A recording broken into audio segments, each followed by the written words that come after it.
మనం ఇప్పుడు సోషల్ మీడియాలో హరీష్ రాణా గురించి చూస్తున్నాం.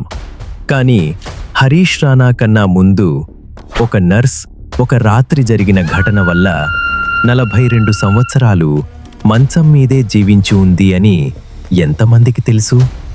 ఆమె పేరు అరుణా షెన్బో. ముంబైలోని కింగ్ ఎడ్వర్డ్ మెమోరియల్ హాస్పిటల్లో నర్స్గా పనిచేసేది. 1973లో ఒక దాడి ఆమె మెదడుకు తీవ్రమైన నష్టం చేసింది. ఆమె జీవితాన్ని పూర్తిగా ప్రభావితం చేసింది. ఆ రోజు నుంచి ఆమె వెజిటేటివ్ స్టేట్లోకి వెళ్ళిపోయింది. ఈమె ద్వారానే ఇండియాలో ప్యాసివ్ యూథనేషియా గురించి చట్టపరమైన చర్చ మొదలైంది. Right to die with dignity అనే కాన్సెప్ట్ కోర్టులో గుర్తింపు పొందింది. ఇప్పుడు వైరల్ అవుతున్న హరీష్ రాణా కేసు కూడా చాలా వరకు ఈ అరుణా షెన్బో కేసు తరువాత వచ్చిన చట్టాల ఆధారంగా జరిగింది. 42 సంవత్సరాలు. ఆమెను ఆసుపత్రి నర్సులు చిన్నపిల్లలా చూసుకున్నారు.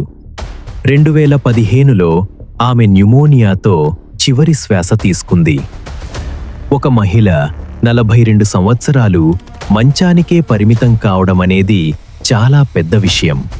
ఆమెను చిన్నపిల్లల చూసుకున్న ఆ నర్సులందర్నీ అభినందించాలి.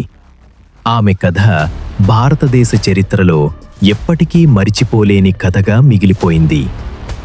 మీకు ఇలాంటి ఇన్ఫర్మేషన్ కావాలంటే షేర్, లైక్ చేయండి.